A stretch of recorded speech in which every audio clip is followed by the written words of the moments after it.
Cubans commemorate the 62nd anniversary of the proclamation of the Socialist Character of the Revolution.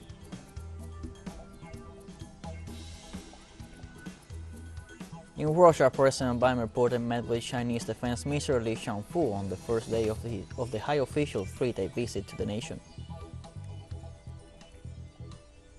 And in Sudan, clashes between the army and the rapid support forces leave more than 70 dead and over 500 injured in the second day of fighting.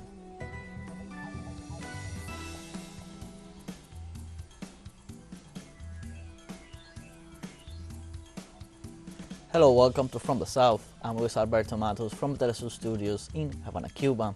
We begin with the news. In Cuba, citizens commemorate the 62nd anniversary of the proclamation of the socialist nature of the revolution that sealed the ideological course of the process of transformations that the island promotes since January 1, 1959. The historic corner of 23rd and 12th Street in Havana's Vedado district once again is a place to recall the glorious days of that April when Commander-in-Chief Fidel Castro spoke in front of thousands of workers and farmers gathered at the central corner and proclaimed the socialist character of the revolution. This took place during the funeral honors for the victims of the cruel bombing carried out by U.S. airplanes against the air bases of Ciudad Libertad, San Antonio de los Baños, and Santiago de Cuba. Washington's objective was to fusion, neutralize the air defense capabilities, and to facilitate the landing of mercenary troops in order to cause a fracture in the Cuban Revolution.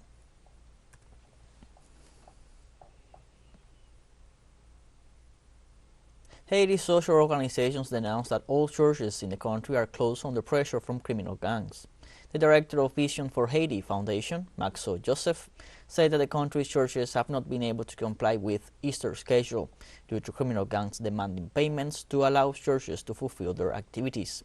Joseph added that religious kidnapping is also a frequent practice used by gangs to raise funds. Ransom payments are estimated at between $50,000 and $100,000 US. The foundation called for help from the international community, but based on respect for human rights. Nicaraguan President Daniel Ortega at the International Development Cooperation meeting with China highlighted his government's efforts in the fight against poverty. The Nicaraguan head of state emphasized that his government maintains a permanent fight against poverty despite failed attempts from the U.S. government to carry out a coup in the Central American nation. He also indicated his administration is committed to peace, work, development, and to improve the economy, which is why they continue to join forces and create cooperation alliances with other countries in order to fulfill this commitment.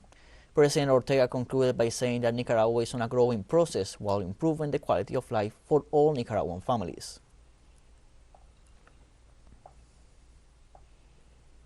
Colombian mothers commemorate 15 years of struggle against impunity for false positives in Soacha municipality. On Sunday, social movements gathered in the main park of Soacha. During the event, cultural activities took place aimed at raising awareness of the struggles of the mothers of false positives, as well as reminding the nation that these events can never happen again. In 2008, 19 young men from the municipality of Soacha and the south of Bogota disappeared. The young men were later found murdered in the department of Norte de Santander and presented by the National Army as guerrilla fighters killed in action. In this context, social organizations affirm that more than 6,000 people have been recorded as false positives in Colombia.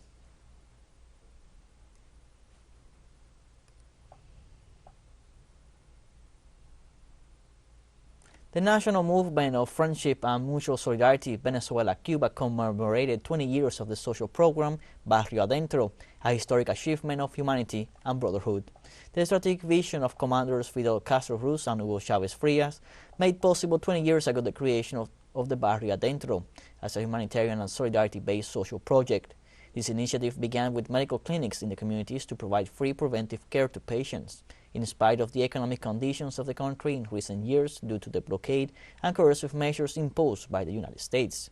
The Ministry of Economy, Finance and Foreign Trade indicated that the state is making efforts and investments to bring this public policy to all communities and to guarantee the universal right to health and medical care.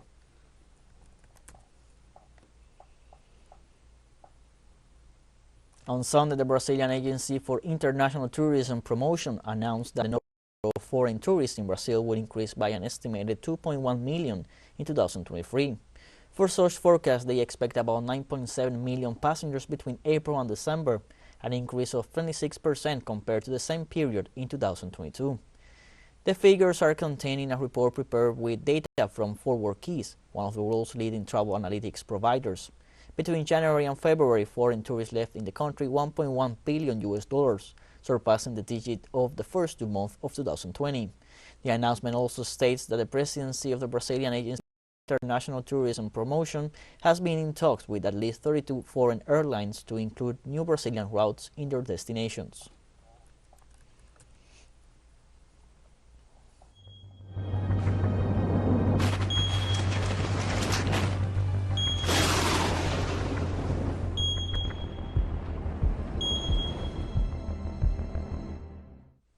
Mexican authorities remain on high alert after Popocatépetl volcano started spewing hot ash and rock close to its capital city. The country's National Center for Disaster Prevention, along with local authorities, continued working together to find possible evacuation routes for the population near Mexico City. The center also issued a level 3 yellow alert indicating possible magma expulsion and explosions of increasing intensity. The alert, the third highest, is one level below a red alert that will trigger preparations for an evacuation. The Popocatépetl volcano has been particularly active in recent months and has recently been spewing hot rock, ash, and gas. Let's take a short break, but first remember you can follow us on TikTok at teleSUR English, in which you will be able to see news in different formats, updates, and much more. All the stories coming up, stay with us.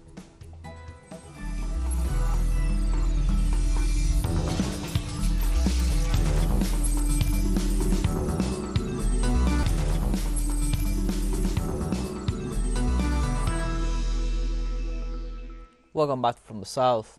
On Saturday in the United States, 2 people were killed in a shooting in a park in Louisville, less than a week after a similar incident at the bank in a city of the state of Kentucky.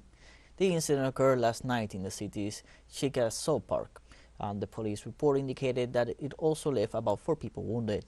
Paul Humphreys, Louisville's deputy police chief, stated at a press conference that although there were hundreds of people in the park at the time of the attack, the police had no witnesses to the shooting and that they are looking for the alleged perpetrator. Meanwhile, the city's mayor, Craig Greenberg, lamented that there was a new incident of gun violence in the city. The online tracker Gun Violence Archive published that until April 15th, 157 of these incidents were recorded nationwide, and a day later the number increased to 163.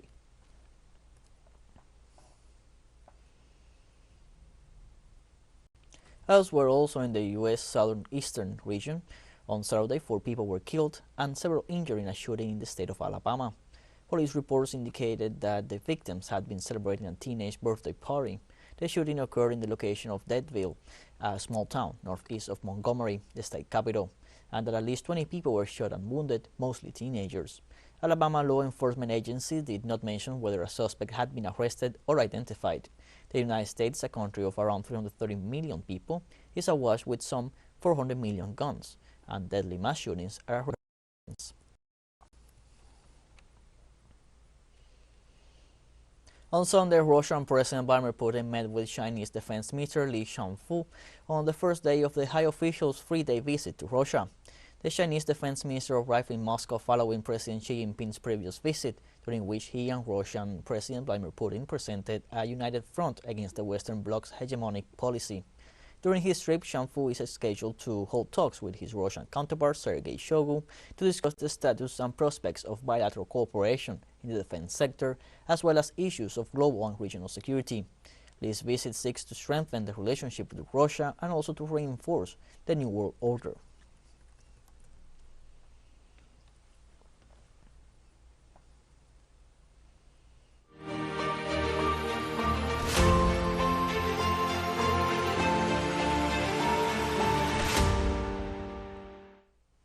Russian and Ukrainian authorities move forward on prisoner exchange. This comes on the occasion of the Orthodox Easter. The latest prisoner swap, more than 150 Ukrainian soldiers returned home as part of the agreement between both governments. In this sense, the Orthodox Church welcomed the release of Ukrainian prisoners by the Russian army amid celebrations of Resurrection Sunday. At the same time, Ukrainian authorities announced a major exchange of prisoners but did not specify the amount of Russian soldiers that have returned to the territory. In this context, Russian President Vladimir Putin congratulated Orthodox believers and highlighted the hope of Easter, which inspires good thoughts and actions.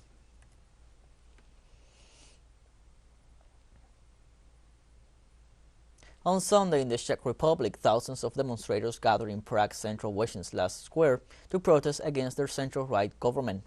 During the mobilization, protesters blamed the government of Prime Minister Petr Fiala for raising energy prices, high inflation reaching 15% in March, and criticized its support for Ukraine. Czechs have denounced that Fiala's administration ignores their economic woes. The Czech Republic, which currently holds the rotating European Union presidency, has taken in over 400,000 refugees from Ukraine and has provided significant military and humanitarian aid to that country.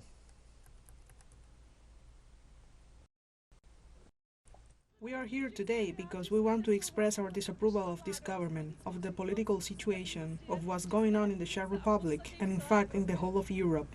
This government is full of warmongers who want war at all costs. They have introduced censorship. You almost can't say what you want and what you think. People are afraid. On Sunday, Brazilian President Luiz Inácio da Silva ratified his proposal to create a G20 for peace in Ukraine with the participation of Latin American countries. After his visit to the United Arab Emirates, Lula da Silva called on the international community to create a group of countries to encourage peace in Kiev. Lula pointed out that the conflict was easier to build than it would be to end. According to the Brazilian head of state, presidents of Russia, Vladimir Putin, and of Ukraine, Volodymyr Zelensky, are not taking the initiative to achieve peace, while Europe and the United States are contributing to continue the dispute by sending arms to Ukraine. Syrian authorities reported on Sunday that the United States military units continued to loot oil from Hasakeh province. The report indicates that a caravan of 44 tanker trucks loaded with crude oil left the oil mines in the city of Al-Jaroubieh to enter Iraq through the illegal passage of Al-Mahmoudiyeh. The group of vehicles was protected like all those that leave by a group of the so-called Syrian Democratic Forces, whose main sponsor is the United States. This looting adds to a series of catastrophes through which the eastern country is going through, ranging from an earthquake, an illegal occupation by Washington, and a shortage of oil products by the same. Since the U.S. occupation, Syria has reduced its level of fuel production. In turn, the foreign ministry reported that this looting is a millionaire loss for the national treasury.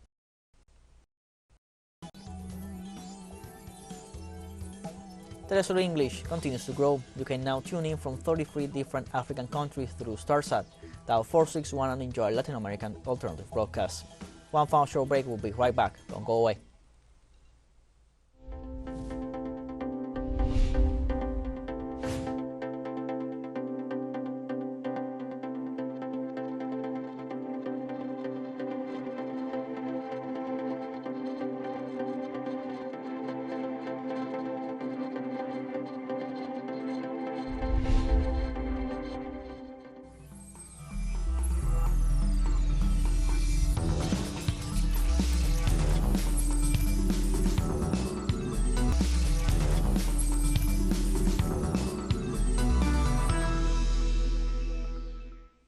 Welcome back from the south. Fierce fighting across Sudan entered a second day where at least 70 people were killed after fierce fighting erupted between the military and the rapid support forces. Clashes around the army headquarters and presidential palace in capital Khartoum involved heavy weapons. There have also been reports of battles hundreds of miles away in the eastern city of Port Sudan and in the western Darfur region. According to the Central Committee of Sudan doctors, at least 70 people have been killed and nearly 600 injured in the clashes. The battles follow rising tensions over the proposed integration of the RSF into the military.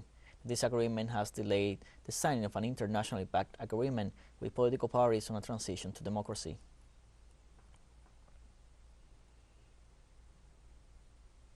Meanwhile, the African Union said it is following developments in the Republic of Sudan very closely and with deep concern. In a news statement, the President of the Commission of the African Union, Moussa Faki Mahamat, called for an urgent ceasefire while regretting how things have gone dangerously out of control and resort to armed violence has prevailed as a way of resolving political disputes.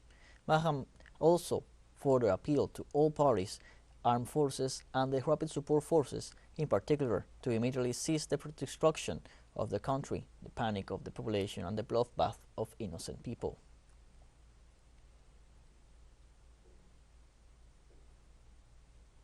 On the other hand, the Chinese government called for an end to hostilities between the Sudanese army and the so-called rapid support forces, which have left some 70 dead and over 500 wounded. In a statement, Beijing's foreign ministry assured to be closely following the situation and advocates for the parties to abandon the clashes as soon as possible and avoid a further increase in tensions.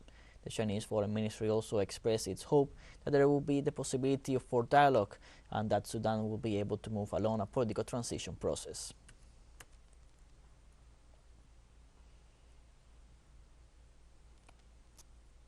From the Vatican City, Pope Francis expressed his concern for the situation in Sudan in light of the clashes. I'm following with concern the events taking place in Sudan. I'm close to the Sudanese people who have already suffered so much, and I invite them to pray that the weapons will be abandoned and that dialogue will prevail in order to resume the path of peace and harmony together. Certain of interpreting the sentiments of the faithful throughout the world, I address a grateful thought to the memory of Saint John Paul II, in this day the subject of offensive and unfounded inferences. During a news conference in Abu Dhabi, former Sudanese Prime Minister Abdallah Hamdok called for dialogue amid deadly violence between the Sudanese armed forces and the rapid support forces. This war must come to an end because it is a war where the winner is the loser. Peace remains the only available option for the Sudanese people to avoid slipping into a civil war. We must work onward to create a trust that allows for safe corridors, enabling citizens to fulfill their needs for medicine, treatment, and vital supplies. On Sunday, Arab League members in Egypt held an emergency meeting to discuss the ongoing armed conflict in Sudan at the request of Egypt and Saudi Arabia. During the meeting, the Egyptian representative to the Pan-Arab Organization, Mohammed Mustafa Urfi, called on the parties to immediately cease the clashes. He also reaffirmed Cairo's commitment to support the stability and security of the neighboring nation, with which it shares more than 1,270 kilometers of border. Hossam Saki, Undersecretary General of the Arab League, made a similar statement calling for an end to the clashes. Meanwhile, the Sudanese ambassador Sadiq Omar Abdallah accused the Rapid Support Forces of starting the conflict by attacking on Saturday the Armed Forces Command and other military and civilian installations.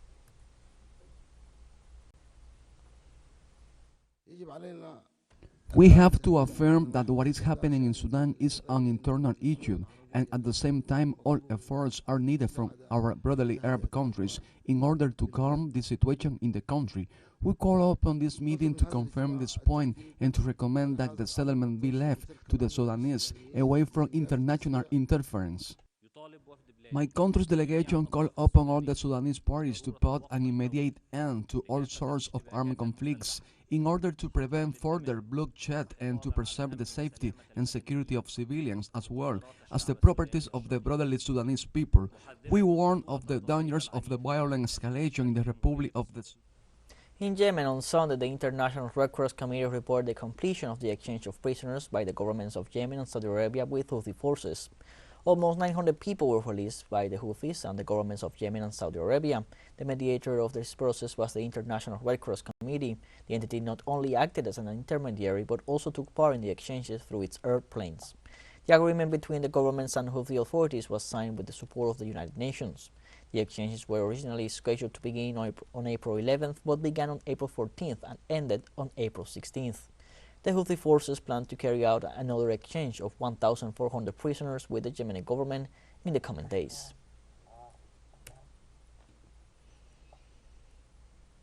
Ethiopia officially completed the dismantling of its special forces, finalizing a policy which sparked recent unrest. According to Field Marshal of the Ethiopian National Defense Force, Birhanu Jula Gelalcha, the forces will be integrated into the federal army or regional police as a way to strengthen multi-ethnic unity in the African nation. The forces had been operational in several of Ethiopia's 11 federal states, and the move to dismantle them fomented several days of unrest in the Amhara region, where they were particularly active earlier this month. Ethiopia's constitution provides for the states in a country of more than 80 population groups to have their own institutions, including regional police.